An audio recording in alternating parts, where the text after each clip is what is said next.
Carson, Leno, Fallon. Now, it's Wine Talks with Paul K.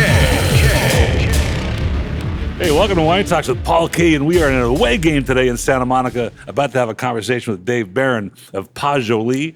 Introductions in just a moment. Wine Talks, of course, available on iHeartRadio, Pandora, Spotify, wherever you hang out for podcasting. Hey, have a listen. I just released a podcast with George Tabor. George is the only journalist to show up at the Judgment of Paris in 1976. May is the anniversary of that famed tasting.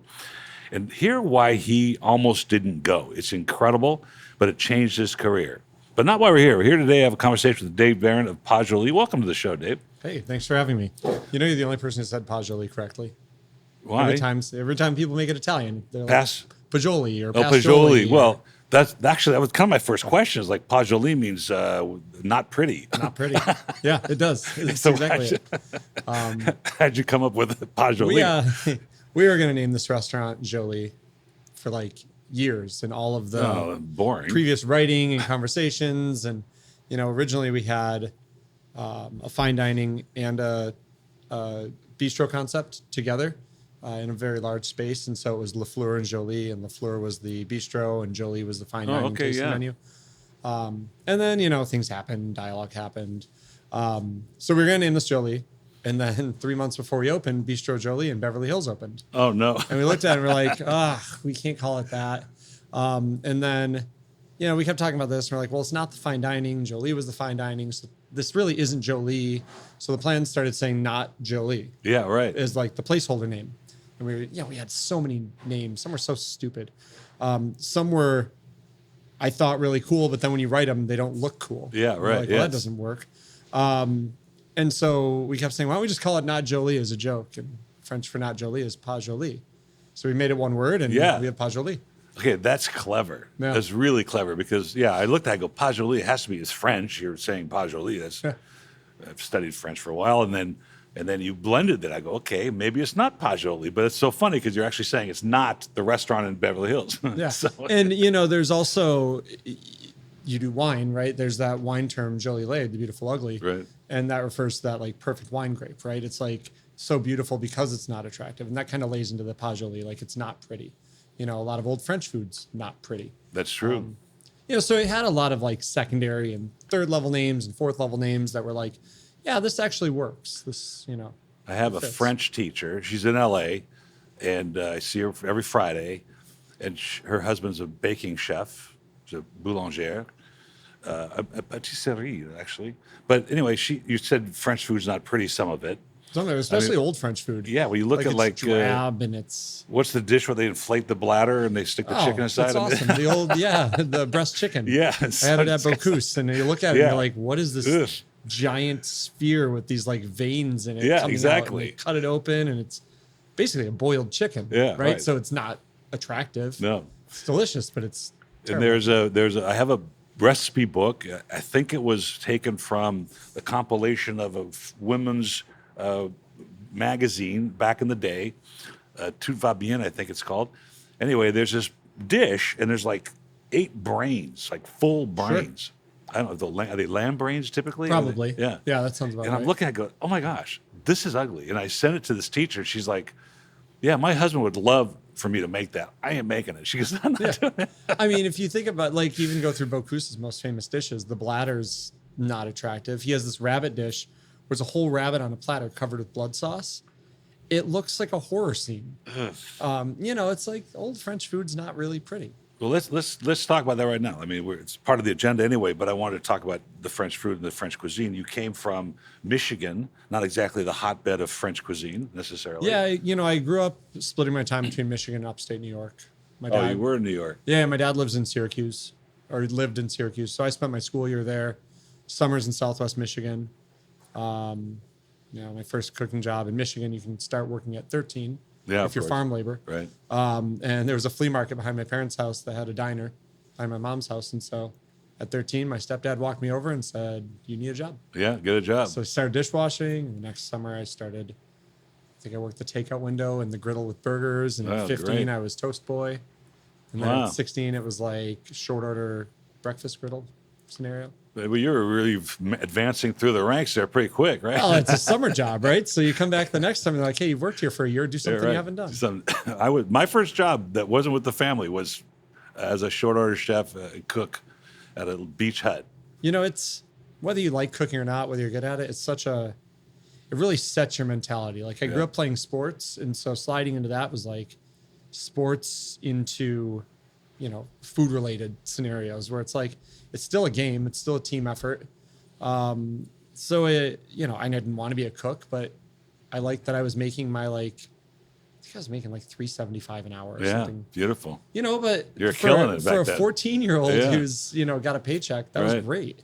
And it was fun. Like I worked with, I think I was a freshman in high school at that point, maybe 8th grade, somewhere in there. But like I worked with kids in high school. So I was like, oh, that one server is like this cute girl that I like spending time with. But it must have hit you then, because it did for me. Well, I got in trouble from the owner, Mr. Salentino. I've learned so much from that guy, that first job, working for a non-family, flipping burgers, how to manage the grill. I was the only guy in the kitchen, making all this stuff. He goes, I'm going to go broke if you keep giving people triple hamburgers for your friends when they're ordering a single. So that was my first, got in trouble. But didn't it give you great pleasure, even as a child or as a teenager, when you saw something positive come from what you created? Yeah, I mean, you're always trying to make the better thing, right? Like I was making omelets in the morning, and then you get to make yourself breakfast. So I'd make one and be like, oh, how's my omelet? And Eddie, this other cook, we try to make better omelets. Yeah, right. And That's granted, great. they are not pan omelets. They're not French omelets. It's like you have a griddle, you cover it with eggs, Yeah. you put your piles of food, and then you cut the eggs and fold them in half. So Got to start somewhere. yeah, but that mentality of like, you're learning what pressure is when you look up and all of a sudden this whole restaurant fills at 7 a.m. And it's like, there's all these tickets. And as a 14-year-old, it's like, okay, I know I need to stay 4 tickets ahead. I need to do this. And it really teaches you how to kind of cope with pressure in that way. When your brain, when you're looking at that griddle and there's however many omelets that you've got to make, and the first one's broccoli and cheese, and the second one's, a Denver omelet. I mean, that takes quite a skill, and it's a lot of pressure. Oh, it was awful. I mean, there were plenty of times that like I'd get my break at 10:30 and I'd just go sit downstairs and like stare at the wall for 15 minutes. Yeah, and, just like what happened? Yeah. I don't know what happened to me. And you pulled it off. Yeah, I did it. I didn't get fired. One of the greatest examples I've ever seen of this, and my daughter was on the line at Leonelli in New York. She worked for Jonathan Beno, but the greatest I've ever seen a griddle managed like that is at a place called Top Dog in Berkeley. You ever heard of it? I haven't. Okay, Top Dog is sausages, hamburger, and this guy's got a griddle covered from bratwurst to Portuguese sausage to English bangers, whatever it is, and he knows those 2 are for that guy and those 2 for the next guy and these 3. I mean, it's unbelievable to watch this guy. It's such an art. It's unbelievable. Yeah, that has to be the hardest. That or managing a grill have to be like the 2 hardest cooking methods. So here at Pasjoli, your hierarchy, is it traditional as far as the sous chef and the head chef? And yes and no. I mean, I'm head chef, chef de cuisine, whatever that top level is. We've had a couple of chef de cuisines in the past, especially when we had 2 restaurants. Now that we just have this, there's not really a point for it right now. I have 3 sous chefs, and previously 1 was AM, 2 were PM sous. Now we're trying to get on a revolving schedule where it's like we all take turns with all the teams. We treat our AM prep team as the same as our PM cooks. Like the pay is the same, the hours are the same. Wow. I feel like it's not a brigade system. It's not like you have the commis and then the chef de partie.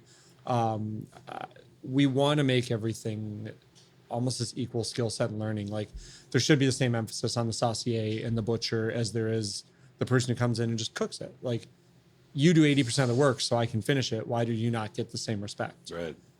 So on paper, there's a like brigade hierarchy, but in practice, we have chef, sous chef, tournat, and then we have our cooks. Is that traditional, the old way? I mean, or is this a reaction to today's market, to today's economy, to today's requirement to be more efficient because of all the regulations and things we have to deal with? I mean, look, I would love to have a 5,000 square foot, 6,000 square foot restaurant with an island kitchen and a brigade setup and my entremetier and my saucier and my poissonnier and all of that. But there's nights in here where there's, including myself, including all management, there's 4 of us on the line for dinner service. Wow. And to have a brigade system, you need a minimum 10. Yeah. Like, it just, the space alone, it just doesn't work. And so, we fought to really chase the efficiencies of the kitchen in order to streamline it because, one, at certain points, this restaurant's had a line out the door waiting for people to get in. At other points, we just haven't had enough people interested in working anywhere. And we had to figure out how to make it happen. Is that changing now? Because it's been, I can tell you, my office, it was pretty slim pickings for a long time. I'll tell you what, I can look at the restaurant landscape and tell you if restaurants are busy or slow by the quality of resumes I'm getting. I would say right now, the restaurant landscape in LA is overall, I think when we were looking at it, it's down like 30% in diners. Really? And I'm getting phenomenal resumes. Yeah. But we're not hiring right now. And that's kind of the way it is, right? When everyone needs someone, when you're so busy, all the best players out there, they have teams. Was Pasjoli open before COVID? Yeah, we opened 5 months before. Oh, good. Yeah, That's great. we timed it right. Because, let's not discuss all the political parts of COVID, but on the wine side of things, we did really well because you weren't buying. Yeah. Right. This wonderful list of wines here, these Burgundies you have in the cooler here, were going nowhere. And so they were coming to people like me to sell them, and they needed that exposure, the e-commerce exposure. But my business has been a completely different business post-COVID. Sure. Is it the same in the restaurant side? Yes and no. I mean, I think what COVID really did for us in the positive light, it makes you rethink your priorities. For example, pre-COVID, there was no chance you were going to have a bottle of water on your table that you would pour for yourself. That just didn't happen. Didn't work. Poured everything. Yeah. Because in my mind, it's like hospitality and service are this. We pour your water. We keep track of it. Like, you shouldn't touch anything. And when we hit a point where, one, we didn't want too many people touching the table because we just opened after COVID and, the restrictions, and we had to wear masks and face shields and whatever else. And you don't know people's personal spaces, like, so you're trying to be respectful. And all of a sudden we put a bottle on a table because we have fewer employees. Next thing you know, we're having better, more meaningful interactions with the guests because our priority is how do we give you a better experience, not how do we make sure your water's full. Right.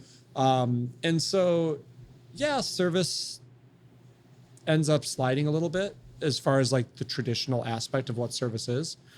We'd stopped doing the duck press table side at that point. Very famous dish for you, I think, right? It's the most famous dish. Yeah. And it was interesting because all of a sudden we could do more and it was more efficient. When we were doing 8 a night tableside, it was myself and a food runner. And if we had 3 picked up at once, you're the third in line. You're going to see that duck press walk past you twice, but you're going to wait almost an hour while you see it walking to other tables. Wow. So selfishly from a business aspect, it kills our turn. But for you as a guest, talk about like taunting you with that carrot on the string. Like, here it is. It's going to go by you again. It's going to go by you again. Smells good, doesn't it? You're hungry. You're angry. Like, you pre-ordered it. You don't understand why you can't have it yet. Now we do them at the I don't know if you saw it the night that you ate, but we do them at the pass in front of the kitchen a couple times a night. We try to time it where the whole restaurant gets to see it. Yeah. If guests want to see it, they come up, they huddle around. I think we did it when I was here on Monday night. We did it, and I think we had 20 guests around there holding wine, watching it, asking questions. That's great. And for me, that's, yes, the tableside service is beautiful. That's a very traditional thing that I wish we could do more of. But I feel like it's more meaningful to the people who want to be engaged in it to bring around. It almost becomes like a celebration of the dish. So a lot changed, but it changed in a way that kind of made us respect the important aspects of the restaurant and let go of the frivolous things that we didn't have to do to make it great. That's a really interesting outlook on the change. Yeah. And clearly from the worker's standpoint, there's been a change in mentality. There's a change in, I have certain opinions of certain generations that we have to deal with all the time. Yeah. but there's Yes. the priority has shifted. And I had this interesting comment from one of our employees that left last week. She said, it's been very nice to work for somebody who understands the flexibility of life and the things we have to go through today, and made this operation function, still allowing an employee their freedom to do the things that they got to do these days, which is sort of a shift from the old days. Like, you better show up at 8 o'clock, you got to leave at 5 o'clock, and what do you got to do? Now you're a restaurant, so you have more critical we time can't work from home, unfortunately. Yeah, exactly. Well, I have a huge opinion of that, by the way, so I'm not really for it. But what you're explaining is a very important part, and it's a very important part of my philosophy on wine as well, which is this experience that you're creating. It's not just the quality food, which is very important to have to bring people back, but to take them away from whatever it is, 1 hour, 2 hours from the daily thought process and immerse them in cuisine, immerse them in being served, immerse them in all the things that come with fine cuisine. It seems like that's what your objective is to get this brain shift. Well, we're trying to, and this is the first a la carte restaurant I've worked in since 2003. Really? Well, so yeah, we had a a la carte meeting. You order what you want. Oh, I see. Yeah, not a tasting Whoa, menu. what a thought process. Yeah, I'm not telling you what you're going to eat. You're going to order what you want. And so, there has been the shift of like, some guests just want something. Right. And it's not what I want to give them, but it's what they want. Yeah. And kind of taking a step back and learning to accept that has been a big thing. Like, even that process of writing a menu to say at some point, you come in and I look at your order and I say, I wish they should have gotten this, or I wish they hadn't ordered that. It seems stupid, but it's such a task to have a menu where blind someone orders. I don't care what they order. Yeah. Everything I feel like is, it's almost like, wow, I wish they would have had that in addition to, but there's nothing I would trade out. Yeah. And that took a long time to figure out how to do that in a restaurant. So now, I'm content with like, people just come in and do what they want. Yep. And, I hope that they can have the culinary experience that I'm aiming for. I hope they have the service experience I'm aiming for. I mean, like you said, you're giving me 2 hours of your life. Mm-hmm. And I hope that we make that exchange worth it. But maybe that 2 hours of your life, you literally want to come in and have a salad, 6 bottles of water and a dessert. If that's the experience you want, then I hope you have the best version of it. And a Chinar flip. Right? We don't tell people we have Chinar. That doesn't have a label on it. It's tucked away. Sounds like I gotta taste this thing though, right? Yeah, Connor, I think it's 3 ounces of Chinar and a whole egg. Maybe wow. Pinch of salt. Maybe it's 2 ounces of Chinar and a whole egg. But. The reason I brought that up is because I have this with wine particularly, and we fight this contemporary wine issue, the stuff you see at the markets now, the Apothic Reds and the Cali Reds and Martha Stewart Chardonnay. And there's the equivalent in the cuisine world, right? I think, what's the statistic? I think Jonathan Waxman, like 90% of America, eats at fast food almost all the time. Yeah. So, and I'm sure there's a passion inside you to say, I want people to experience more. Now, this is not for everybody's economic palate, but on the wine side, the experience of what this wine is, I think, is so important. That bringing to the table the story, the history, all the things that go into making this. And in your case, you were a fry cook, and then you went off to other things, and now we're here at Pasjoli, and you bring to the table all this experience and all these flavor profiles that I think roll into what you're trying to present here. Yeah, and this is your philosophy. We just put a new quail dish on the menu, and it's like deboned and I stuffed. love quail, actually. Yeah, it's great. It looks like a whole quail, but when you cut it open, there's no bones in it.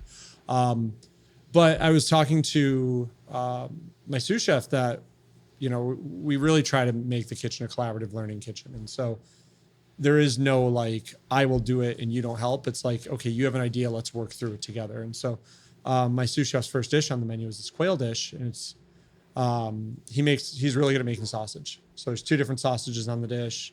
One is hidden in like caramelized fennel. And anyway, the point of the dish, when I was talking to him, I was like, this dish feels very classic. It feels very, it's blackberry, it's caramelized fennel, and it's quail. Mm-hmm. Wow. Blackberry quail au poivre with Tai Long peppercorn in it. Wow. But I looked and I said, when I started at Alinea, my favorite dish on the menu was this strawberry squab Tai Long peppercorn dish. And it had a little cube of Tai Long peppercorn custard. It had a strawberry squab like rillette. It had the roasted breast, grilled tenderloin. I think it had a strawberry squab jus, and then there was like this long pin, and it had 3 oxalis pods on the end of it, which is a seed pod from sorrel. with a neutral caramel over it. And so he ate a pre-bite with it. And I walked into that dish. He goes, man, that sounds awesome. And I was like, it was incredible. I said, we just did that dish. Wow. But we did it with Blackberries. And we presented it in a very traditional manner. But if we just cut it up and replated it, it's very much like the dish at Alinea. And I didn't push him to that. Yeah. I didn't say like, no, you need to do this, you need to do that. Our conversation led him to come up with these ideas and say, what if we did that? And then I help him, you tweak it and you adjust here. But, I think this line of classic versus modern versus traditional, I mean, here in this, like, we chase after a very classic aesthetic. I mean, we're doing like the Bocuse hearts on the plate on one of our dishes, really? Yeah. And it's silly. We laugh at it, but we like it. It puts you in a mindset when you see it. Does that give you great satisfaction to have your sous chefs come up with these plates and have you have a chance to taste it and sort of the greatest thing you could ever. That's great. I feel like I mean this in the most respectful way towards him, but I feel like it's when a little kid walks up to you and says, look what I did. Yeah. And you're just so proud because you're like, well, one, I'm exhausted, right? Like I feel like I've been, driving the creative bus. I haven't had the creative table circle where it's like you and 4 other very creative people are sitting there talking about food since I was at Alinea and Next. Yeah, right. And I miss that. And so to have a team now of management who are all eagerly chasing concepts is amazing. Like we're gonna be putting in a tasting menu here soon. So finding people like that, because there's so much, and there's a great author. His name is Dr. Friedman. He's a Yale professor of medieval servitude, everybody's favorite subject, and but he's written 2 or 3 books on the history of cuisine in America. And it's, there's so much corporate stuff. In fact, he talks about how we've lost our regionality over the years, and it started with things like Howard Johnson's, so you could have the same hamburger in New York as you could have in California and all the way in between. And here we are going back to some traditional things, classic dishes, and sort of producing the regionality of, let's say, France for it. And we don't get to do that here, not as much. The history of cuisine in America, have you seen it change in your career? Like, have you seen sort of popular dishes become unpopular, or we're ingrained in the classics, so we're going to leave it that way? Yeah, I mean, you've seen a little of both. I think really what you find are trend windows, right? Like in Chicago in I want to say 2005 through 9, there was the chalkboard restaurant, right? Like all these tables or all these restaurants popped up, and it was head to tail this, and we've got 6 pig trotters and 4 of this thing and 2 of that, and when it's sold out, we cross off our chalkboard. And you start seeing trends and waves like that. Right, I remember that when Avec opened in Chicago, it was known as like this late night wine bar. Obviously, Avec did not become a late night wine bar; it became very food focused. But I remember going there for the first time, and a server comes up to me, and it's myself and 3 other cooks from MK, and we're really excited to try it. And the server says, "So everything's family style. It comes out as it's ready. We'll kind of pace it for you, order for the table, 2 to 3, whatever. The generic line that every restaurant says now." And I remember looking at the other cooks thinking, what the hell is this? We don't order our own food? And thinking like, this is the dumbest thing I've ever heard. Why don't we order our own food? What is this whole shared thing? Wow. And then like 2 years later, it's the format of every restaurant you've ever seen. And granted, like, I'm sure they weren't the first, but they were the first that I experienced. Yeah, right. And it was, so that was such like a moment in gastronomy for me to say, like, all of a sudden the pivot becomes we get faceplates and everything goes on the table. And at MK, it was every guest ordered their own appetizer, ordered their own entree, ordered their own dessert. Sometimes desserts were for the table, but that was it. And you're right. A lot of restaurants are like that now. Yeah. I mean, I would be willing What to was your objection at the time? Like, it's not what I knew. Yeah, Why would I share my food? right. I'm going to order this and you're going to order that. And I might try a bite of yours. When we opened this place, my thought was, we're going to go back to that. You order your appetizers, I order my entree, or I order my appetizer kind of thing. And we didn't have faceplates when we opened. Yeah. And I remember, like, I talked to my wife about that for over a year. I was like, when we do a bistro, this is how we're going to do it. She sits down for the first night of Friends and Family with her friend, and she orders share food. She's like, oh, we'll just try this thing. I walked over the table, like, what are you doing? We've been talking for a year already. Where are you right now? So, yeah, we ordered faceplates that day. It's so interesting because you're not only talking about the evolution of the cuisine, but you're talking about the evolution of the style of service. And like, I mean, I think was the Russians that taught us that you can serve in stages, right? Yeah, Instead so of all at service one au time. français and service à la Russe, Right. right? And our original menu that we wrote here had those two sections written, and it was the order à la carte or order for the table. Oh wow! And that didn't even make the final cut, but it was a Kind of cool interesting idea. though. But Yeah. then you know, when you had like the duck press and the foie brioche is like the shared things, like we had like 4 or 5 shared things that are meant to be bigger, like for the table courses. And that went out the window. So one of my personal litmus tests when I walk into a restaurant is how big is the menu, and sometimes you get like, oh, here's the American food, and here's also Italian. Obviously, like 5 pages, and you go, how can you make any of this any good when there's like 5,000 items on the menu? It's almost impossible, right? I mean, I mean, or you're making moves where it's like, well, this vinaigrette is really these 2 vinaigrettes mixed together. Or we have one sauce and we just add seasoning salt A or B or C or whatever to it, but baffles me. What happens in the back when a chef comes up with something and because I've been to restaurants. Like we were at a wine event a couple of weeks ago, and we're down the beach. I won't say the restaurant, but man, and we'll talk about food pairing in a second, but it just didn't work. So what happens when your chef comes and you say, look, this is just not jiving. And rather than just a subjective opinion of something, it just clearly is conflicting itself. What do you do? I mean, I think years ago I would have just said this is shit, but I think that doesn't really do. We all grow up. Yeah, it doesn't really do anyone any favors, and frankly, there's always something good to be found in something bad. Oh, right. Great thought. It's. I'm sure we're going to talk about it later, but it's like when you talk about reviews or you talk about anything of that regard, something good always exists in it, and so I think it starts backwards from not what is on the plate, but how did you get to this point?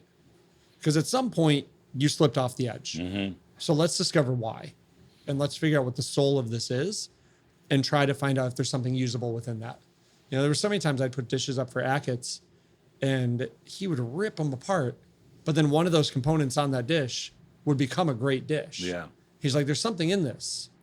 I don't know what it is, but there's something in this. That's so interesting. Yeah. So you could dissect it a little bit. Sometimes, what's that book? And you can't just like destroy your team constantly. They're never going to put anything in front of you. Yeah, right. That's the problem. So it's like, well, what do I like about this, and what don't I like about this? And most importantly, why don't I like it?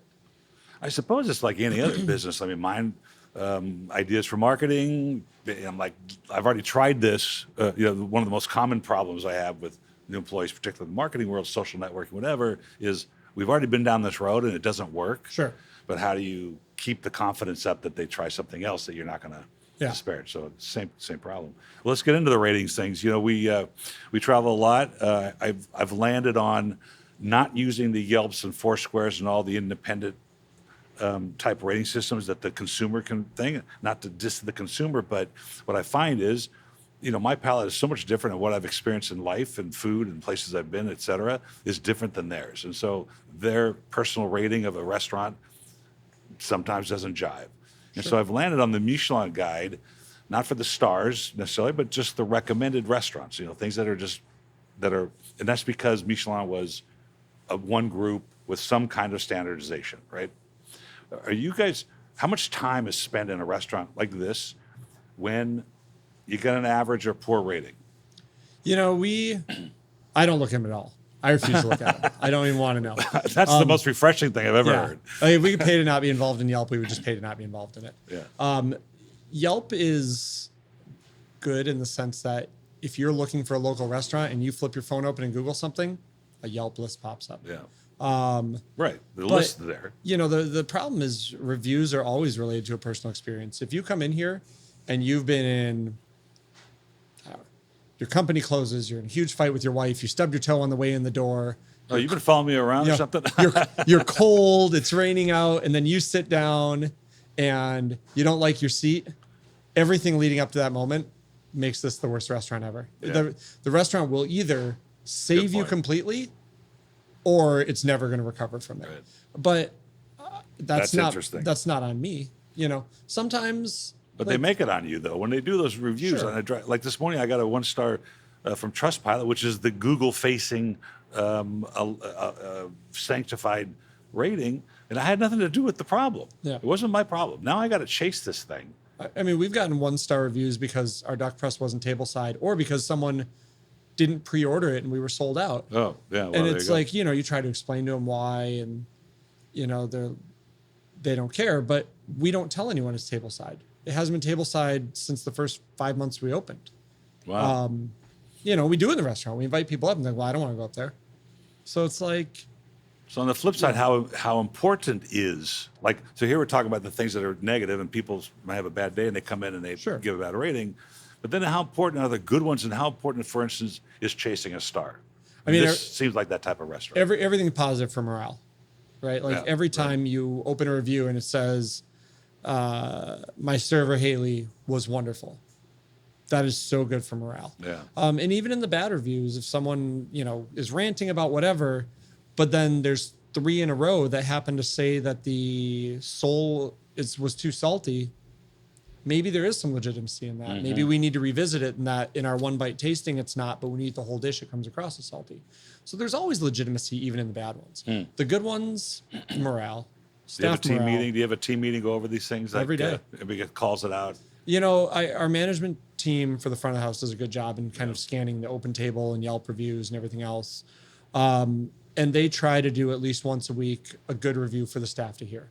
If there's a negative review, we'll discuss it in our management meeting, and we'll assess the validity to the points that we want to correct. Yeah, either slough it off, tell them they're crazy, or Yeah. Or we'll say, maybe they're actually right about this. Maybe Yeah. this thing shouldn't have happened. Yeah. And maybe that's a step of service that one of our servers does that we don't know. Maybe there is a problem with the food where, it's X is happening, Right. and we need to reassess it.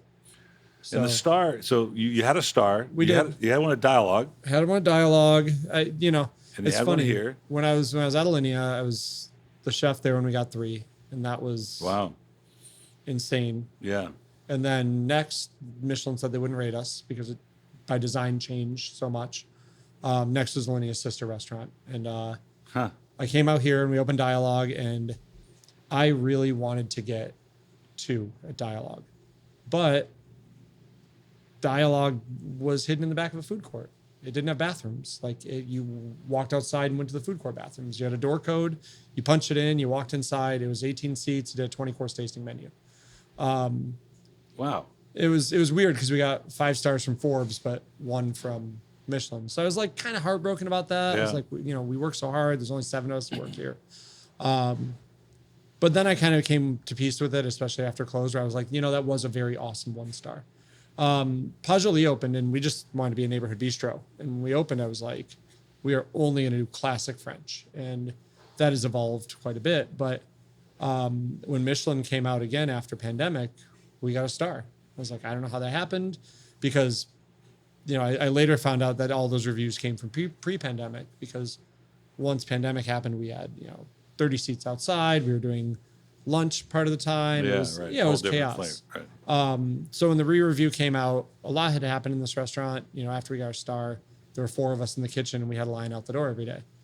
For the first 3 months at 5:15, there was just a line. Wow. For bar seats. Tables are full. It was insane. I've never cooked that hard in my life. Wow. That's great.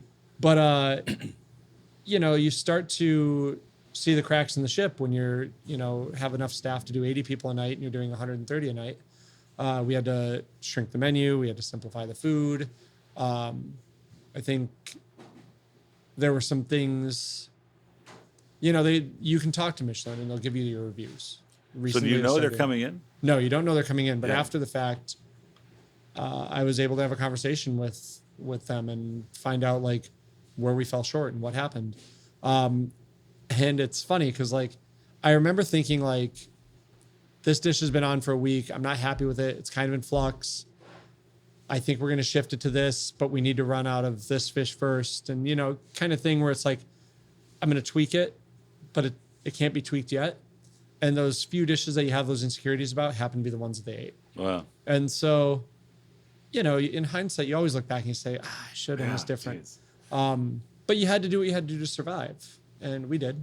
I think now we're a much better restaurant. So, knock on wood, hopefully the re-review happens. And What's the we movie Ratatouille, where the food critic, has that aha moment that takes yeah. them back in time, and food has such memory. Yeah, I mean, especially at previous restaurants, it was always that conversation of nostalgia. And even now we have, I think anytime you can connect with food in a certain way, it builds an additional layer, right? It puts you somewhere because it's food connects with people on so many levels. One, it has to taste good.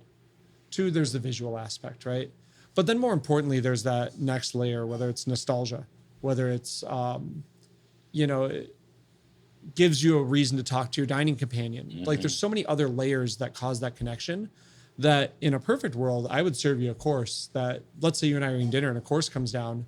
That course might be good, but if you and I spend an hour talking as a result of that course, that's going to be one of the best courses we've ever had. That's a really good point. Yeah, and that's, I think, where the layering in food comes in. Wine is much like that. Yeah. So I have this. I'm pitching a TV show, on wine, and we've got some interest in it. I did a sizzle reel, the whole thing. I have Bourdain's, one of Bourdain's producers on my team, Okay. and the show is about these stories, this history that exactly what you're saying. That when you sit down at a dinner table and you have a wonderful collection of wine here, that the conversations ensue, and wine's like that, and food obviously is like this. So where you sit down and you're talking about the dish, or whether you like it, don't like it, or maybe you change it, maybe you throw it, whatever. But that's what it's about. It's about the conversation. It stimulates the conversation, and wine does that. And if we keep the pretension out of it, and I think with food too, that people aren't intimidated to talk about it, they're not intimidated to have that conversation. That's what this experience is all about. Yeah, 100%. I mean, food historically, go back as far as you can, it's about sustenance, yes, but it's also about where stories are told, where traditions happen, where connections are made. And you hear these old stories about breaking bread, right? You're breaking bread with someone, you're sharing something with them, you're sharing your life with them. That's what keeps you alive, and you're giving them some of it. And stories about elders around the campfire with the children eating and talking about whatever, that's all revolving around food. What great satisfaction. Yeah. To see that happen right in front of you every night. Sometimes you have to step back and it's easy as a chef to get caught up in the ego of this is mine and this is me. Right. Why don't you like my thing, or why this is my thing, you have to do it this way. And at the end of the day, I think the refreshing bigger picture is to step back and say, did I evoke something great with them, not related to me, and remove myself from the situation. It is hospitality when it's all said and done, isn't it? Yeah, for sure. Sometimes you go to a restaurant and you go, look, I didn't ask you to take this job, but since you're here, would you please act like you care about what I'm doing? That's it. Yeah. Just say, hey, I like this. Something, right? So last time we were here, we've had a little chat, and I forgot what dish we were talking about, but you ran back and you got Escoffier's book. Yeah. And for the listener, Auguste Escoffier, I think his book is from 1890 something. Considered the father of all French cuisine, at least traditional cuisine. Sure. Is that kind of where you start some of this? Like you look at, or when you have an idea, you go back and say, wow, and you were quick to find the recipe and the technique that dish, started with. Yeah. We'll go back in the Wayback Machine for a second. When I worked at True in Chicago back in 2005, we had these cooks, and True was a great restaurant for a minute when it was open. It was always that and Trotter in the conversation of which was the better restaurant in Chicago. Yeah. It was pre-Alinea. And the chef de cuisine was from Ducasse, and so I learned all of my Ducasse stuff from him. I think Baloud helped consult on the restaurant, so it had a lot of Danielle influence to it, even the menu structure and how everyone gets a different dish, even if it's the same kind of thing. And I remember the chefs always talking about, Escoffier this and Escoffier that, and I had no idea what they were talking about. I didn't know who he was. And then, fast forward, I'm at Alinea for a while. 4 years in, Atkins and Kokonis are talking about the ticket system for reservations. They're talking about Next, the new restaurant, and how Next is going to change menus 4 times a year and be a completely different concept. Wow. And so I had the opportunity to open that, and Atkins was like, you should run this. You should be the head chef of it.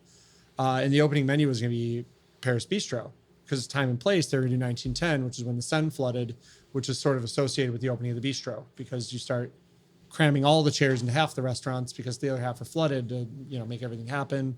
Bistro style starts to occur. And And I kind of threw a fit and said I didn't want to leave this 3-star to open a bistro. And that conversation shifts and eventually becomes Paris 1906 Escoffier. And so we cooked directly out of the Escoffier cookbook. Wow. And we did like a 14, 16 course menu out of the cookbook based off his banquet style cuisines, but in a standard tasting menu format. Right. And that was really eye opening because I spent 6 months entirely researching Escoffier and learning that the cooks talking about Escoffier True were actually cooking for Nampoint's cuisine, not Escoffier's. Yeah. You know, it post-dated that. And so from then it was always like, you know, the Escoffier cookbook it's trash. It sucks. Like the recipes are garbage. There's no acid in anything. It is literally like fat driven. That's for sure. Yeah. Well, it's like if you sat down and you write like a cliff note of like 3 sentences and that's your dish. You know, if you, in the bombs, the dessert bomb, there's how to make a bomb. And then there's 100 recipes that are just 3 flavors together. And you're like, oh, what? There's no way all 100 of these match. But it's an astonishing reference point. And that's kind of where we look at it. It's like, how do you ensure that you're respecting modern local product while still respecting tradition? We'll start with tradition. And then reapply that through the lens of the product that you have now. I've never heard anybody say that Escoffier's book is trash. It is. I mean, I would love for anyone to just pull that out and make a recipe out of it. It's hard. It's almost impossible. You know, add a drop of this and a little of that. Yeah. You know, and then, you know, we have these all philosophical conversations of like, why is there no acid? Well, maybe if this is a winter dish, the sunchoke soup, the sunchokes were actually pickled. Yeah. So they didn't need acid. Right. Like, maybe people didn't eat that way. Maybe the wine was really acidic. I don't know. There's 2 great French movies, comedies. One's called Comment Chef, which is this painter, this down and out guy who's been studying Escoffier. And he keeps jumping into these weird positions. He was painting a building once and jumped into the kitchen of a restaurant. And it's just really fun. If you haven't seen it, it's called Comment Chef. I think it's on Netflix. And the other one is called, I get this wrong, it's l'huile le cuisse. It's like the wing or the thigh. And it's these 2 Michelin guide type guys going at each other and trying to upend each other. It's very funny stuff. If you, I'll send you the list in an email because I've watched them 2 or 3 times each. They're very funny. When you talk about Escoffier, it's part of that. You know, you said something earlier, and I want to just, for the listeners, have them understand. You said, I wanted to open, I think it was dialogue. And so when you say that as a chef, here you are, the talent, you have an idea for cuisine, you have an idea for service, but you don't just walk into a retail space and say, I'm going to turn this into a restaurant. It takes a lot more than that.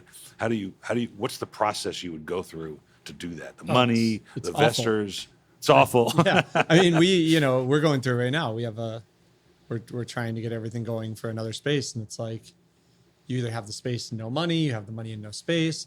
There's the city, there's Coastal Commission. Oh, Coastal Commission here. Yeah. Wow. The easiest way to open a restaurant is to buy a closed restaurant before it's closed. A closing restaurant. It would need to be relatively contemporary so that the code hasn't changed onto you, like grease traps and all that stuff. And if it's functioning and you're just doing like a facelift on it, it's fine. As soon as you have to go into permitting, everything changes. Yeah. This place used to be the Omelet Parlor. It was an old restaurant in Santa Monica for like 30 years. Wow. It was a burger place for 3 years, and we got it, and we thought it'd be a quick turnover. And in hindsight, it was a quick turnover, but I think it was 3 months of lease negotiations and then a year from when we signed the lease to being opened. For drawing it, approving it, health department, Yeah, grease traps, all the things that go with yeah, this. and I think we skipped Coastal Commission, but then happened to get a variance afterwards. Oh, that I have to go to in front of the Coastal Commission soon, so I won't We say got that. lucky with that one. But it's Why would they care about the inside of a building? It's the same building on the outside. because it's Coastal Commission. They want everything to be accessible for people who come to the coast. They don't like high end. They don't like exclusive. Oh, that's true. Yeah. Yeah, it's like if you're going to go to the beach is for everyone. Yeah. Wow. So it's a tricky Interesting. line. That is a tough line. But yeah, the process, especially the financial raise part, it sucks because you literally have to go up to people and convince them that you're worth investing in. And restaurant investments suck. They're tough. Yeah, they're very tough. They're just not lucrative investments. We have a cousin who's opened 4, and the original's still open and does really, really well, but the other 3 have closed. Sure. And I'm supposing that clients come in, hey, tell me when you're opening your next restaurant, I want to invest. And then you go, hey, I'm opening a new restaurant. You want to invest? Like, nah, I'm kind of short right now. So Yeah, and the financial scene is like, you talk to people a year ago and they're like, yeah, I'm in for $1 million. And then you talk to them this year and they're all of a sudden like, ooh, I'm not liquid enough right now. Like 50 grand maybe. If you're Yeah. lucky, right? And you have to play that game. It's the thing about investment is it's not just about you, right? It's about you, but it's about the business model, but it's also about where they're at. Of course. And, who's to say that, who knows what changed in your life in a year or in 6 months or whatever. So My good friend Joachim Spichal, a well-known chef, James Beard a winner, and we were talking, and he says, yeah, he goes, they'll tell you, this is his era, which is the 80s and 90s, I'll give you 25, 50 grand, and then you go to get them, and they raise 5,000 from 5 of their friends, and you get the 25, but no one was willing to put the 25 in. yeah, So I was in Yountville, I don't know, a few months ago, and have you been up there lately? I have not been up there since 2017. Yeah, 16? okay, so the French Laundry's there, and you go a little bit further north, and there's this Mexican restaurant called Pancha's. Oh, yeah. Ponch's was the greatest bar ever. Yeah, okay. So But it's not a bar anymore, right? No, it's not The even owner- open. Yeah, the owner died a couple years ago. I don't know if the owner died, but Or sold it or the- something? the COVID kind of killed it, and that sagging. There's a taco truck on it, Okay. but it's a good parcel, Sure. right? I mean, Ponch's, Everybody knows every Pancha's. famous chef has Yeah. been to Ponch's. Yeah, and it's always like they say it's like I never got to go. They say it's like there's a guy with the suit, and then there's the chefs and the sous chefs, and then there's the motorcycle guy, with the leather jacket. Oh on. yeah, it's everything. Yeah. It was amazing. So, Ponch's anyway, and it always smelled bad. Yeah, Yeah, it the smelled drinks are terrible cheap. all the time. So I was talking to a real estate agent, and I said, "What's going on with Panchas?" And she goes, "Oh, I had dinner with them the other night. I went to a dinner party. They were there." She goes, "They want 14 million for the land." I'm in real estate, but I don't know restaurant, metrics. So I had breakfast with the chef, and he started laughing at me. I go, "What are you laughing at?" He goes, "There's no way you could possibly buy it anywhere near that, build a building, unless you are the French Laundry, in that case, Yeah. which is a long shot, and you're booked all the time, and you're getting $1,000 a dinner, Yeah, you're $500. buying that land hoping to have a very long-term investment, Yeah, there's not no looking way. for the restaurant to even pay your mortgage. He's laughing Like- at me in Austrian, right? Yeah. So, you're almost on an hour. We're at 48 minutes. I don't want to take much more of your time, but I did want to talk to you about the list. I'm sitting with my back against these wonderful list of Burgundies. And you had mentioned that when you opened the restaurant, you wanted it all French, and you can tell by the wine list. But tell me, you've moved into some other regions. Is that Yeah, out of... so I think when you do anything, like if I just say write a sentence, your first thought's gonna be, well, what do you want me to write it about, right? And so the same is true if I say make a wine list. What the hell are you gonna put on it? So when we opened, This is a tough one. yeah, so you need parameters. So when we opened, I wanted this restaurant to be a French restaurant first and foremost, and so I said only French wine. That's it. You only have French wine, and for our bar program, only French spirits. And then it's restrictive, obviously. Yeah. Especially on the cocktail side. But then you start to look at it, and you need to see where your holes are. And I think from the wine side, for a long time, it fit well. The challenging part was inexpensive, good French wines here. But we still did it. We did fine with it. We're still going. We were pretty limited on opening budget, so we had to cap our costs on them. So we were on the cycle of trying not to keep any bottles for longer than a month. And then it came trying Wow, not to keep that's any hard. bottles for longer than 3 months. Wow, that's really hard. Jumped to 6 months. Now we've got some bottles that we're looking to hold on to for 5 years. Wow. And so I think for us, it was about growth and learning what our clientele was. Because at Dialogue, it was, I think it was like 70% of the people did a wine pairing. Nobody bought bottles there. It was just, which beverage pairing do you want? Yeah. And so it was all new to us. Everyone who'd come in Dialogue would want a big Napa cab. Well, that's what I was going to say. That French, doesn't work for a they don't know 20-course what it means. tasting. Yeah. And so jokingly, our Summit Dialogue got some like early 90s Napa cabs, which are much more like a French wine. So anyway, fast forward to this, we thought, well, let's have a lower barrier to entry and let's just keep growing it. Now I think we've got a great French list. We just recently started adding a few Austrian wines, a couple German wines. Wow, good. Our Sam really wanted to get some Rieslings in too that he liked. We have one American wine on the menu. One American One wine. American wine, one bottle. Hopefully it's not American. In other words, I've only tasted out of my 100,000 wines, I've tasted 2 American appellated wines. I'm assuming they're Napa Valley. They are Napa. Okay. They are Napa. I'm sorry, they're not Napa. They're Sonoma. Oh, Sonoma. Sonoma. And for me, it was about relationships. This guy that I had my first cooking job with, he was like this skater punk who was a bartender at this place and wanted to learn how to cook. So he and I started cooking at the same time. Wow. We've been friends for That's years. fun. Somehow he became the Summit Bouchon in Yountville. Yeah. Left, made wine for someone, then became Paxton Wingap's winemaker, and I is Jolie Laid Wine. Wow. And that's so great. I've known Scott for so long that I was like, we should feature your wine. Yeah, like for sure. We've been friends for 20 years. I bet it's done well. They have It's just awesome. to have It's a wine that people Gris, can read. so it's a weird grape. Yeah. What is it? Trousseau Gris. Really? Yeah, it's awesome. That's pretty rare around here. And we looked at it, we're like, this will be an awesome white to have. We Yeah. were doing it for the glass pour for a while. Now we have some bottles on the list. We'll probably end up doing a Pasjoli bottle with him. Kudos to a guy like that will take an obscure grape, not grown everywhere, Yeah. make it work, because that doesn't always work. You can move a grape across half the way across the world and go, ooh, food that's not working. I guess, while he was making wine for other people, they would buy grapes, and Yeah. he found a plot of land that had some Trousseau Gris in the back, and the farmer's gonna rip it out. He's like, I will just buy it all from you every year if you don't rip this out. Wow. That's pretty cool. And it's one of my favorite wines that he does. But Very cool. all of his wines are like, yes, they're natural, but from my understanding, like a DRC is a natural wine too. It just doesn't stand there with a giant sign holding it up saying we're a natural wine. We're just good wine. It doesn't. And so he doesn't stand there like that, but it is natural fermentation, and it's very well executed wine.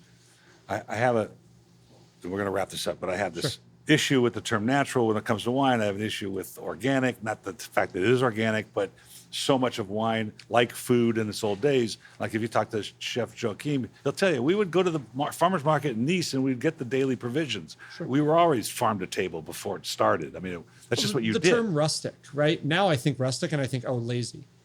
Okay. Right? Well, Rustic that's is true. like the food world's version of natural wine. Yeah. Right? But really, rustic cuisine is not lazy cuisine. It's simple, comforting. It's more like that peasant cuisine of like, this is our plate of shared food.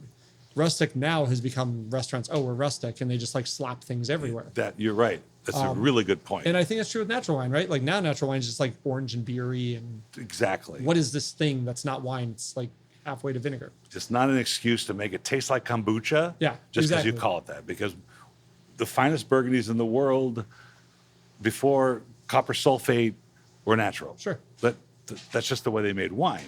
Yeah. Now it's like you make that wine, but you try not to fall. Oh, don't Yeah. call us natural because I don't want you to think I'm that because I'm not. It's like man created this problem in the first place, and then they're going back to when it wasn't a problem, and they're patting themselves on the back because they did something that was already been done for hundreds of years. It really drives me crazy. It's been a fascinating time, David. I won't take any more of your time, but we'll be back. Please. Yeah. We'll this do it is great. again.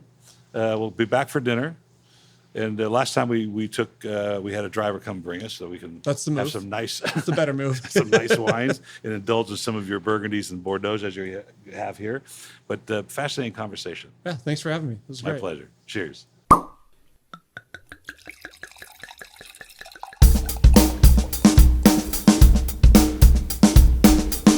Thank you for listening to Wine Talks with Paul Callum-Carey. Don't forget to subscribe because there's more great interviews on their way. And of course, all these podcasts are sponsored by the original Wine of the Month Club, 48 years in business. Don't forget to visit our website, wineofthemonthclub.com.